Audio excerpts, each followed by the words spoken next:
Buenas tardes. Doctor, buenas tardes. Buenas tardes, doctor. Buenas tardes. ¿Quedamos ahí, no? En sufrimiento fetal o más arriba.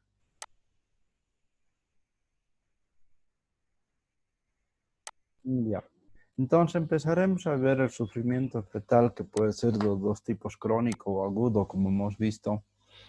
Y vamos a ver aquí en el sufrimiento fetal, sobre todo crónico, aquel que se va a presentar durante todo el proceso gestacional desde su inicio, digamos, desde el inicio del sufrimiento hasta la culminación del parto propiamente dicho. Puede ser 2 meses, 3 meses, puede ser los 9 meses.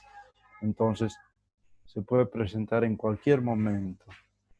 Y este sufrimiento fetal crónico es una patología que se instala durante todo este proceso y repercute en el desarrollo, el crecimiento, en el, digamos, en el desarrollo adecuado y sobre todo de los órganos de este bebé por la multiplicación celular que puede existir debido a una mala oxigenación, a un mal aporte sanguíneo. Por ende, ¿y de dónde empieza todo esto? Empieza sobre todo de la placenta, de la mala implantación placentaria, de la mal aporte de la madre hacia el bebé por el mal desarrollo placentario. Entonces, ahí es la causa principal para que se produzca este proceso de sufrimiento fetal. Una mala nutrición que hace que el bebé no desarrolle adecuadamente. Puede ser leve o moderado y al presentarse durante un largo periodo del proceso del embarazo puede llevar un retardo de crecimiento del bebé que no desarrolla, no crece adecuadamente, por ende los órganos también no están adecuados. Y la forma más grave puede llegar hasta producir un óbito fetal, o sea, la muerte fetal dentro de la cavidad uterina por un proceso que ya hemos visto de mala nutrición.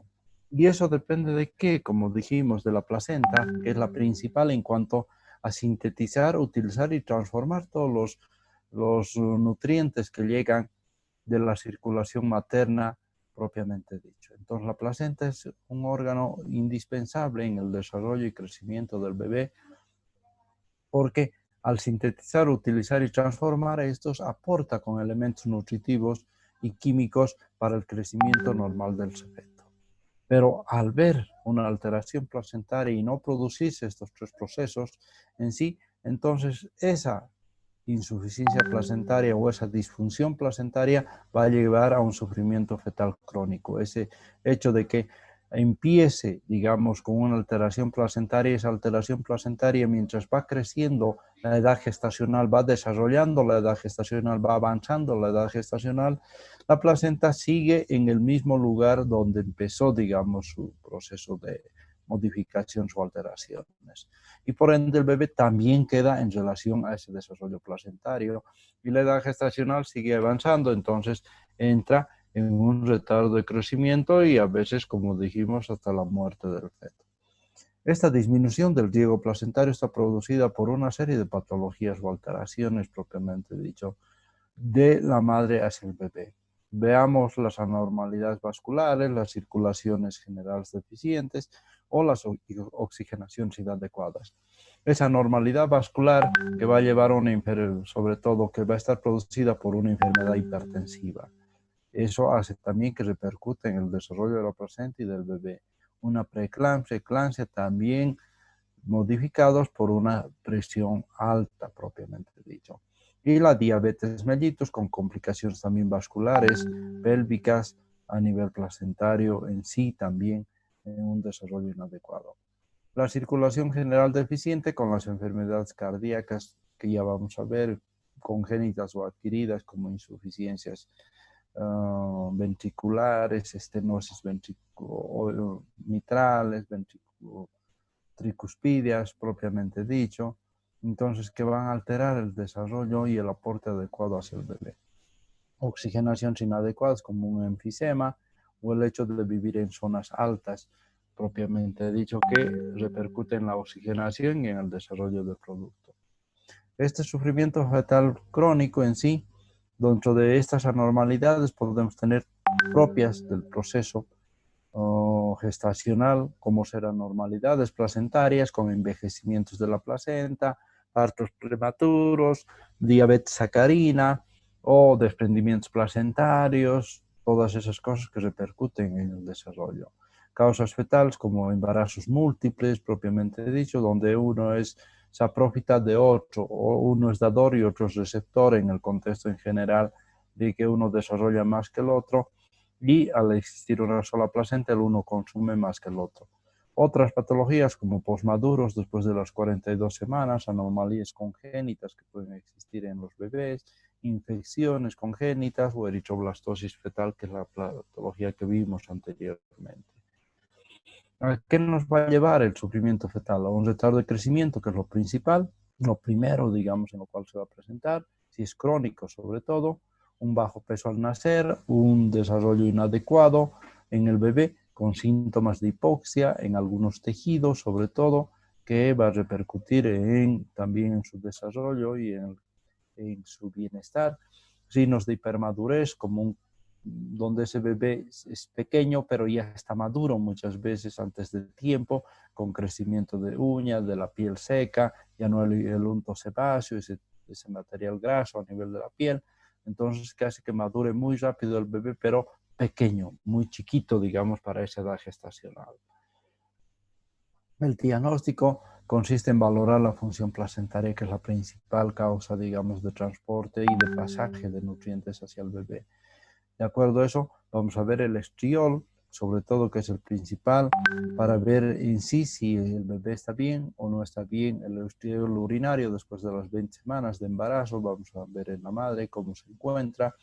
Y vemos si estamos en el 6º mes, la cantidad va a estar generalmente en la orina de la madre entre 5 a 13. Y el 7º mes 6 a 18, el 8º mes 8 a 25 y el 9º mes entre 15 a 35. Esos son los valores normales que tenemos que encontrar nosotros de estriol en la orina de la madre para ver que el embarazo está desarrollado adecuadamente y no está habiendo modificaciones donde ese bebé ya ha desarrollado dentro de lo normal. Entonces el valor del 6º mes a veces puede estar como un valor del 9º mes.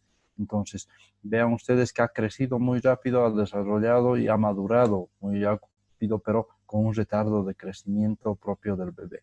Entonces, vamos a encontrar esas modificaciones en los valores y el tratamiento va a ser en tratar la causa. ¿Qué está produciendo? ¿De qué forma? O sea, ¿es un aporte inadecuado de la madre? ¿Es un estado en el cual no está alimentándose adecuadamente?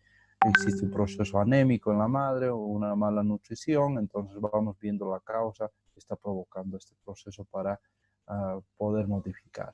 Valorar la interrupción del embarazo, porque el rato que pasa o avanza, el bebé puede sufrir más, puede traer más complicaciones en su desarrollo, en su crecimiento. Entonces, mientras más sano esté el bebé y esté adecuado, digamos, y con una respuesta adecuada, es preferible sacarlo afuera, ya se va a poder defender adecuadamente. Pero si vemos que dejamos hasta que se vaya complicando, entre en sufrimiento, además pequeñito, va a salir afuera y le va a ser más difícil adaptarse al medio. Entonces, de acuerdo a eso, nosotros vamos viendo y vamos valorando qué es lo que conviene realizar en ese momento. Un 5 a 10% de los embarazos van a estar con hipoxia aguda en los procesos fetales, sobre todo. En las gestaciones de alto riesgo representan alrededor de un 20 a 40% en su presentación en sí, que ya vienen con un proceso muy avanzado, con una alteración, una modificación mayor, digamos, del bebé. Mientras que en los procesos crónicos, los que van a estar durante todo el proceso gestacional con estas alteraciones, con un sufrimiento propiamente dicho paulatino que va presentándose, entre un 40 a 80% del total de los casos se presentan crónicamente en su desarrollo gestacional. Entonces, más es en los que tienen mala implantación placentaria, un desprendimiento de placenta, digamos, en los que van a ir modificándose paulatinamente en su desarrollo, las calcificaciones que van presentándose. Entonces, todos esos repercuten en este proceso. El sufrimiento fetal también vamos a ver que tiene factores de riesgo que pueden llevar a un sufrimiento, ya sea en sí crónico o en sí agudo. La edad materna superior a 35 años o menores de 20 años llevan a sufrimientos fetables. La primiparidad o gran multiparidad, los hábitos nocivos, el trabajo físico intenso o con productos tóxicos en un ambiente o en un lugar donde se manejan muchos productos tóxicos, la esterilidad y la infertilidad previas, donde es un producto in vitro, por ejemplo, antecedentes obstétricos de fetos muertos ya anteriormente en sus anteriores embarazos, prematuridades, pesos fetales anormales o malformaciones fetales que hayan existido en anteriores embarazos, enfermedades coincidentes con el embarazo, hipertensiones sobre todo, como hemos visto, diabetes mellitus, o procesos exclusivos del embarazo en sí, en su crecimiento y en desarrollo, como nudos de cordón, placentas desprendidas, esas cosas. Y aquí vamos viendo nosotros las diferentes causas o factores que pueden existir para que se produzca esto. Maternas, umbilicales o funiculares, el cordón umbilical, las fetales, las placentarias y las uterinas, donde vive el bebé y donde está el bebé sobre todo. Las causas maternas podemos ver sobre todo una hipotensión arterial, una hipoxia materna, una acidosis materna en la diabetes o una hipertensión arterial. Esas causas maternas son las principales para que se produzca un sufrimiento fetal. Vean ustedes, toda afectación materna conduce a una disminución en el flujo, sobre todo del flujo en el espacio intervelloso, o alteraciones de la calidad de sangre que va a llegar hacia el feto. Puede provocar alteraciones hemodinámicas responsables de un aporte transplantario inadecuado de oxígeno. O sea, estas patologías pueden llevar a ese aporte inadecuado de oxígeno por una llegada inadecuada hacia el sector placentario, sobre todo uteroplacentario, hacia comunicación, y por ende el mal aporte, la mala llegada de sangre y oxígeno hace que repercuta en el proceso de sufrimiento fetal. Las causas placentarias, como serán alteraciones anatómicas, que ya hemos visto una serie de alteraciones, o funcionales que pueden repercutir con mayor o menor grado, propiamente dicho, las circunstancias de intercambio metabólico entre la madre y el feto está modificado y alterado en ese proceso ya sea de implantación placentaria, de calcificaciones placentarias, de desprendimientos que nos lleva. Los coriangiomas, por ejemplo, en los infartos de placenta que se produzcan esos procesos donde hay desprendimientos, pequeños vasos que han reventado, que han provocado un infarto, o placentas previas, los desprendimientos placentarios, en los retardos de crecimiento intrauterinos o en las senescencias o alteraciones placentarias que habíamos visto en patología placentaria propias del embarazo, esas placentas acretas, íncretas, pércretas o esas placentas donde son circunvaladas, donde son membranosas, planas, que no han desarrollado adecuadamente, todos esos tipos de placentas.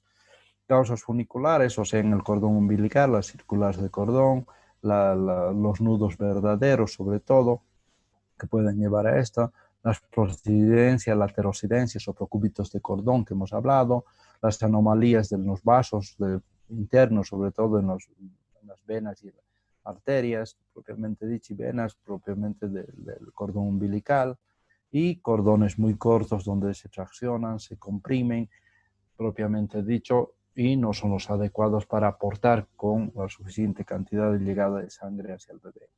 Causas fetales, tenemos la anemia, las malformaciones, las cardiopatías, las infecciones, procesos tóxicos, radiaciones, quimioterápicos que está recibiendo la madre.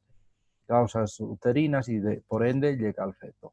Causas uterinas, las malformaciones del útero, presencia de tabiques, presencia de tumores en el útero, los miomas sobre todo, o pólipos pueden ser, síndromes de decúbito supino, o sea, que la mamá esté echada en decúbito supino y no del lateral izquierdo porque está comprimiendo la aorta abdominal y no deja que haya un buen aporte de sangre y oxígeno, y las contracciones uterinas que se vayan presentando y que la paciente no vaya a hacer ver por qué se está presentando las contracciones o a inhibir esas contracciones. Entonces cada contracción, y hemos visto, en cada contracción disminuye el aporte de oxígeno y de sangre sobre todo hacia la placenta. Entonces contrae la placenta y obstruye los vasos, entonces no llega buena cantidad. Y vean, este es el proceso fisiopatológico en el cual se va a presentar un sufrimiento fetal. Hay disminución de oxígeno en la llegada y aumento del dióxido de carbono. Entonces se presenta ya una acidosis respiratoria en ese bebé. Y esa acidosis respiratoria va a llevar a aumento de hidrogeniones y baja del pH. Y el pH, cuando disminuye, nos lleva a una acidosis metabólica. Entonces es un proceso fisiológico que al entrar en una acidosis metabólica nos puede llevar a una muerte en sí. Y además, ¿qué va a pasar? Que el tono simpático se va a aumentar y la frecuencia cardíaca del bebé aumenta porque tiene que mejorar, digamos así, el aporte de sangre que llegue, como hemos visto en la hipoxemia, hipoxia, asfixia del bebé. Entonces tiene que llegar más sangre, por ende el corazón funciona más, bombea más y la frecuencia cardíaca va a aumentar por eso. Pero eso va a ir hasta un momento en que va a disminuir y la presión de oxígeno llega a un nivel crítico porque el corazón ya se está cansando de tanto, digamos, contraerse y se produce por esta deficiencia de oxígeno, va el aumento del tono vagal. Ese aumento del tono vagal se va a presentar y entonces la presión de oxígeno llega a un nivel crítico. Y ese incremento de llegar a un nivel crítico propiamente dicho, va a hacer en que el corazón se canse, disminuya su función, la frecuencia cardíaca va a disminuir, por ende, la que estaba a un principio muy acelerada, muy rápida, porque el corazón se ha cansado, entonces va a disminuir el aporte de oxígeno más, porque el corazón ya no va, digamos, en regular su sistema de aporte de sangre hacia el cuerpo del bebé. ¿Y eso a qué va a llevar? A que la frecuencia cardíaca disminuye, hay menos oxígeno y también va a llevar a una muerte. Entonces las dos cosas, digamos, van a repercutir propiamente dicho en el proceso del sufrimiento fetal fisiológico o fisiopatológicamente. Y vean, esto está explicado en todo este proceso, lo que hemos visto anteriormente.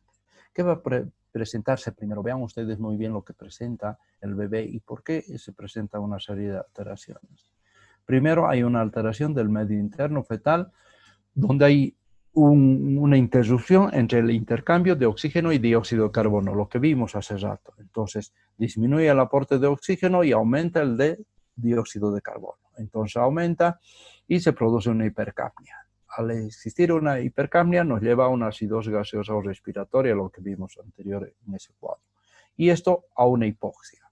Esta altera el metabolismo de la glucosa, sobre todo. Entonces, no hay un buen aporte de glucosa, no hay energía en ese bebé, disminuye ese aporte de glucosa y por ende la energía y el bebé se va debilitando. Y en vez de ácido pirúvico se forma el ácido láctico.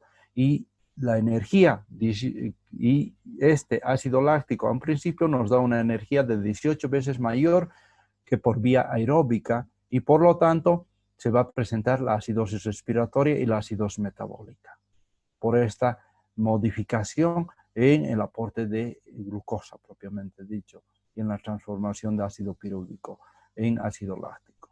Y entonces esto no va a ir a la placenta, no se va a ir a eliminar hacia la placenta, no va a eliminar el bebé y entonces la hipoxia va a empezar a presentarse en los diferentes órganos, más disminución de oxígeno, repercute en el aporte también de energía, no funcionan ya, se cansan esos órganos y al haber esto y al no haber un buen aporte de oxígeno sobre todo, se empieza a presentar contracciones intestinales. Entonces, el tejido intestinal empieza a contraerse y ¿qué hace eso? Elimina todo lo que tiene en sus intestinos y empieza a eliminar el meconio. Eso, ¿cuándo debía eliminar? Cuando nazca recién, para que permeabilice, para que, digamos, los intestinos empiecen recién a funcionar. Pero aquí funciona antes de tiempo, antes de su salida hacia el exterior.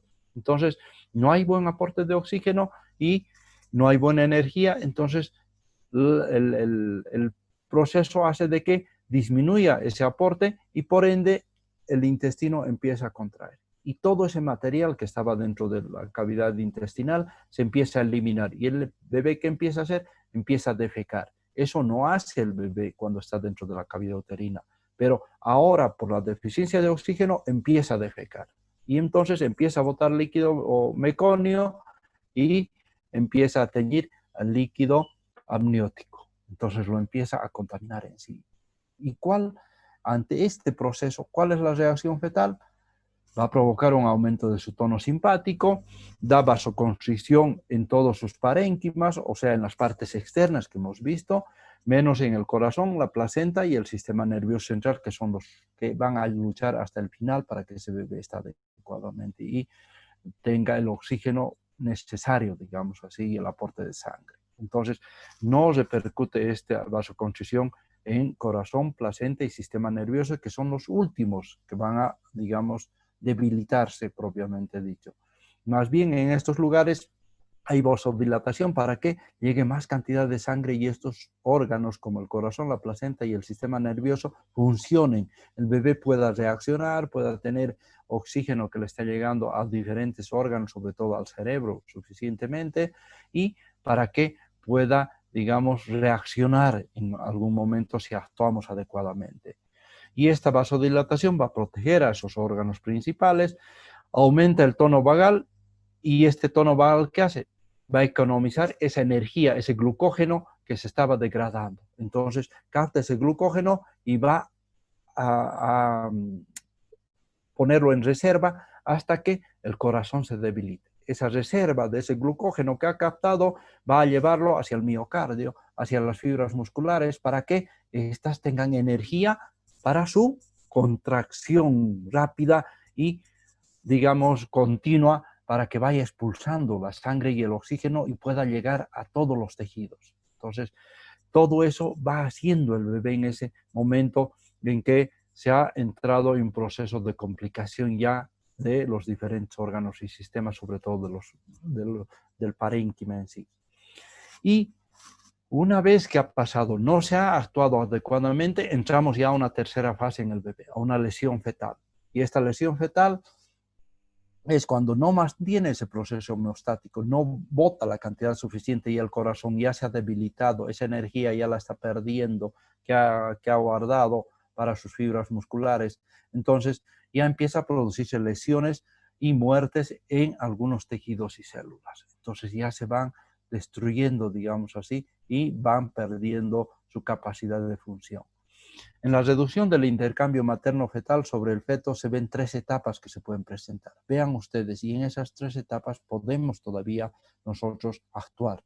La primera etapa en esta reducción de intercambio materno-fetal, o sea, de sangre y oxígeno, y la salida de dióxido de carbono adecuadamente, primero se produce una lesión reversible. Reversible porque podemos hacer de que todo vuelva a la normalidad.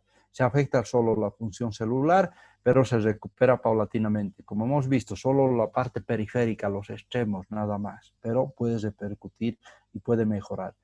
Pasamos a una segunda fase donde ya tenemos lesiones irreversibles. En esta segunda fase ya hay destrucción celular, hay muerte celular a nivel de parénquimas que hablábamos anteriormente y estos ya han muerto, no se pueden regenerar ya no podemos volverlos a recuperar. Entonces ya ha habido daño, digamos, en los tejidos propiamente dicho, y eso va a repercutir, si el bebé nace, a larga. Entonces va a tener secuelas y ese bebé en una serie de los sistemas o de las funciones de órganos o tejidos, sobre todo el sistema nervioso central, que es el último, como hemos visto, junto al corazón y la placenta funcional. Y si no actuamos en ese momento, pero ya con secuelas sacamos a ese bebé, entramos en una muerte fetal.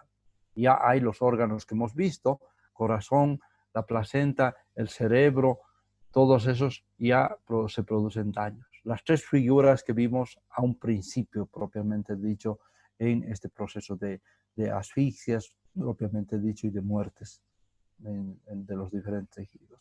Entonces entramos en una muerte fetal o neonatal, o sea, dentro del útero o cuando nace el bebé.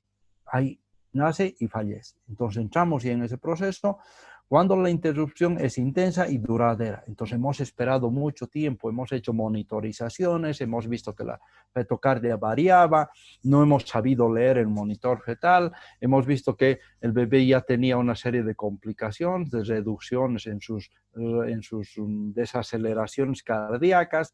Entonces Y hemos visto eso y no le hemos tomado mucha importancia y hemos dejado que siga pasando, y entonces va a haber un momento en que vamos a entrar a un deep stress y va a fallecer ese bebé.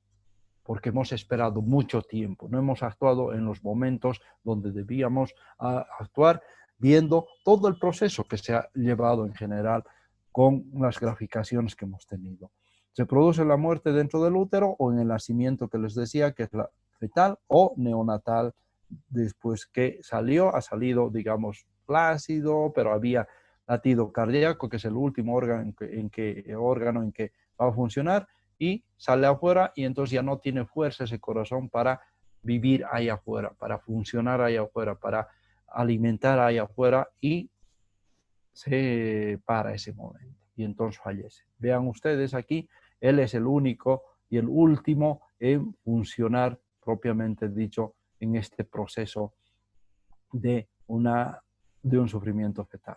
Vean, hay alteraciones de factores, reducción de los intercambios materno-fetales que nos van a llevar a esa hipoxia, redistribución de la circulación porque ya no está pudiendo llegar hacia las partes extremas, hacia los parénquimas, vasoconstricción selectiva y transitoria que ya hemos hablado, a nivel de los parénquimas, piel, músculos, vasos, pulmón, hígado, riñones, huesos, intestinos, repercute, se produce la eliminación de meconio, hay vasodilatación con incremento del flujo sanguíneo, va a actuar todo ese proceso a nivel del cerebro, corazón y placenta, y las suprarrenales que todavía ahí se van a nutrir de oxígeno, de energía, esos órganos todavía. Después esta hipoxia ya se hace más moderada, se convierte en una hipoxia severa porque no hemos actuado, y al convertirse en una moderada entra en una bradicardia, lo que hablábamos, el corazón se cansa, luego se presenta un proceso severo donde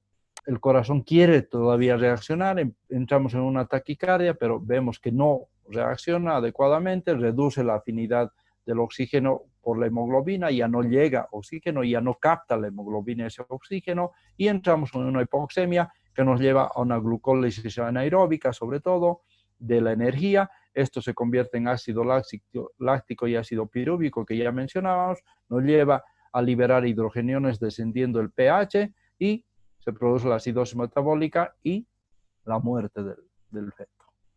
Todo ese proceso fisiopatológico es el que se va a presentar en la muerte propiamente dicho. Y esto también está en sí relacionado con las muertes en personas mayores. Entonces, igualito pasa lo mismo, todo este proceso pasamos todos para llegar al último momento de la vida. Entonces, esa es la función. Y el corazón lucha hasta el final, es el único que va a luchar, porque ya hemos visto que podemos sacar a ese bebé, pero con daño cerebral ya, como han debido ver en algunas oportunidades, ya con daño cerebral, a veces viven, a veces no viven, pero tienen ciertas secuelas ya en ese proceso. Y el corazón es el único que va a luchar hasta el último momento, propiamente dicho. Lo mismo, aquí vean ustedes el mismo proceso que hemos visto hace rato en la fisiopatología. Igual aquí, vean, disminuye el pH, hay daño funcional, intestinos, hígado, riñón, lo primero que va a repercutir. Después ya hay un daño orgánico, sistema nervioso central, pulmón, miocardios y el sistema cerebral, sobre todo en el sistema nervioso central. Y después todos esos daños en conjunto nos llevan a la muerte fetal o a la muerte en el adulto también. Lo mismo pasa en estos procesos de las muertes. ¿Cómo podemos identificar nosotros estos riesgos? Basta con una anamnesis adecuada, con una exploración clínica, por eso hay que quedarse lo más que podamos a revisar a una paciente, no podemos irnos inmediatamente y distraernos, como yo digo, con el uso del celular, que repercute en todo ahora, y no tenemos la capacidad de ver a un paciente clínicamente, observarlo y quedarnos ahí media hora o una hora o 20 minutos hasta tener unos resultados adecuados. Pruebas complementarias para ver si es de alto riesgo o no, qué pruebas tenemos que pedir, qué es lo más rápido que podemos hacer, qué es lo que nos va a servir en ese momento para poder actuar. La edad materna, sobre todo mayor a 35 y menores a 20 años, que hemos dicho que repercute mucho, la primiparidad o gran multiparidad, los hábitos nocivos, el trabajo intenso, la esterilidad o infertilidad, productos in vitro, antecedentes obstétricos, enfermedades con incidencia, afecciones quirúrgicas, procesos exclusivos del embarazo que ya hemos hablado. ¿Qué métodos de control hay? El monitoreo fetal, sobre todo, que es el principal y el más adecuado. Y si no, el control de la fetocardia en tiempos adecuados, con movimientos, con estimulaciones propiamente dicho. Métodos clínicos, métodos bioquímicos para ver el pH, la presión de oxígeno, la presión del dióxido de carbono. A través del cordón umbilical con una punción del cordón y extraer esa sangre para ver cómo está ese aporte. O procesos biofísicos con pruebas estresantes y pruebas no estresantes, propiamente dicho, estimulativas, para hacer un monitoreo fetal y ver si hay reacciones o no hay reacciones de acuerdo a los estímulos o sin un estímulo reacciona adecuadamente. Y además pedir un perfil biofísico que lo hacemos por medio de una valoración ecográfica para ver cómo está ese bebé en el momento que nosotros estamos pidiendo. Y veamos aquí, propiamente dicho, esos procesos. La taquicardia leve en un bebé está cuando llega a 160 hasta 180, es leve todavía. Luego tenemos una taquicardia grave cuando está pasando más de los 180 latidos por minuto. Una bradicardia leve, o sea, baja la frecuencia cardíaca, y es leve cuando está entre 120 y 100, o 100 y 120, como quieran ustedes llamar, porque 120 es lo mínimo a lo cual puede llegar el bebé en su fetocardia. Entre 120 y 160 es lo normal. Entonces, por debajo de 120 a 100 estamos en una bradicardia leve. Por debajo de 100 ya estamos en una bradicardia grave con ese producto. Entonces, para eso está el monitor fetal, para poder interpretar. Y si no, con un monitor, con un Doppler fetal o con un estetoscopio de Pinar o con un fonendoscopio nosotros podemos escuchar y quedarnos ahí una hora, media hora a escuchar si hay variabilidades o no hay variabilidades en esa frecuencia cardíaca fetal. Métodos bioquímicos, como ya hemos visto, por el cordón umbilical o a veces por el cuero cabelludo si está en un proceso de dilataciones. El pH fetal, que debe estar entre 7,25 a 7,30 en un feto, y también ahí vamos a poder ver si estamos entrando ya en un DIPS o no estamos entrando en un DIPS, o sea, en procesos de desaceleración con el monitor fetal. El pH, si está entre 7,25 a 7,20, se debe valorar los DIPS. Entonces, hay que ver qué está pasando. Si está entre 7,25 y 7,30, podemos valorar con los DIPS, pero en su generalidad no van a estar modificados, digamos, en su presentación. Pero si estamos en 7,25 y 7,20, hay que volver a valorar esos DIPS, hay que ver si hay bradicardia, si hay un registro anormal y hay que decidir qué hacer porque ya estamos entrando a un proceso de sufrimiento fetal, digamos, más complejo. El pH, si está menos de 7,20, es un feto ya con algunos daños, con peligro de muerte, entonces podemos sacarlos y por ahí afuera va a morir, y ya estamos con esa complicación. Pero ya un pH de 7,10 ya es propio de un proceso de interrupción, porque ese bebé ya está complicándose más de lo debido. Entonces ya hay que sacarlo. Y no sabemos si irá bien o no irá bien afuera, pero ya hay que, digamos, tratar de retirar a ese bebé. Entonces tenemos entre 7,20 y 7,10 ya las decisiones adecuadas para poder retirar a ese bebé y no provocar ningún daño todavía, y donde el neonatólogo pueda hacer que reaccione ese bebé adecuadamente. Pero ya viendo que hay bradicardias con un pH de 7,25 a 7,20 y bradicardias ya presentación de DIPS tipo 2, entonces ya hay que retirar a ese bebé y no podemos esperar más y mostrarle a la mamá por qué estamos haciendo esto y por qué tenemos que retirar algo a los familiares. Entonces vemos las pruebas estresantes o no estresantes para métodos de diagnóstico, vemos que la hipoxia aguda puede ejercer efectos en los patrones de la frecuencia cardíaca fetal, puede modificar esa hipoxia a la función, porque hemos dicho el corazón va a empezar a reaccionar y a funcionar más, va a empezar a presentar problemas de taquicardia, entonces ya la frecuencia cardíaca fetal a un principio, ¿qué va a hacer? Va a elevarse más de 160, 170, 180 y ya va a empezar a modificarse la frecuencia. Y al principio que se presenta una taquicardia Y después ya, cuando el corazón se ha cansado y ha eliminado todo y ha utilizado esa glucosa, o esa glucosa, claro, esa energía, va a empezar a presentar una bradicardia, que es lo más complicado. Entonces, en la taquicardia todavía podemos regular sacando, pero ya en una bradicardia es más difícil de que el corazón pueda, ya vemos que en la bradicardia, ¿qué va a pasar? Que no está pudiendo oxigenar ya tal vez algunos órganos o a los parénquimas en general, y hay algunas alteraciones. La hipoxia aguda provoca una repentina disminución de los movimientos fetales y una aceleración de la frecuencia cardíaca fetal. Entonces vean, el bebé no se mueve, pero ya hemos empezado a presentar problemas de taquicardia en ese bebé. Unas aceleraciones, vean ustedes aquí en estos gráficos, vayan viendo ustedes, vean, está pasando ya de 160, ya está entrando a 170, más o menos entre 160 y 170 ya está la fetocardia del bebé. Entonces ya nos está haciendo picos. Y vean ustedes, no es una curva regular, sino es una curva bien irregular que va presentando con ligeras alteraciones esa fetocardia. Ya nos va llamando la atención por qué se está presentando de esa forma. Entonces puede ser reactiva o puede ser no reactiva. Vean ustedes, es reactiva cuando hay 2 o más aceleraciones de la frecuencia cardíaca fetal por encima de 15 latidos por minuto. Entonces, vean ustedes, si hay ese proceso de modificación y vuelve rápidamente a presentar, digamos, el latido en un periodo de 15 segundos, vuelve a presentar, o entre 15 y 20, y son 15 latidos más de lo normal, entonces vamos viendo que el bebé reacciona. Pero es no reactiva cuando hay 2 aceleraciones, menos a 2 aceleraciones, inadecuado en su proceso. Entonces no reacciona bien el bebé. Si no reacciona una vez, luego va quedándose así. En 15 segundos no hay buenas reacciones y durante 20 minutos controlando eso. Entonces vemos que no reacciona el bebé. Vean ustedes, en la figura de arriba hay 3 picos, hasta 4, que está reaccionando bien. Pero en la figura de abajo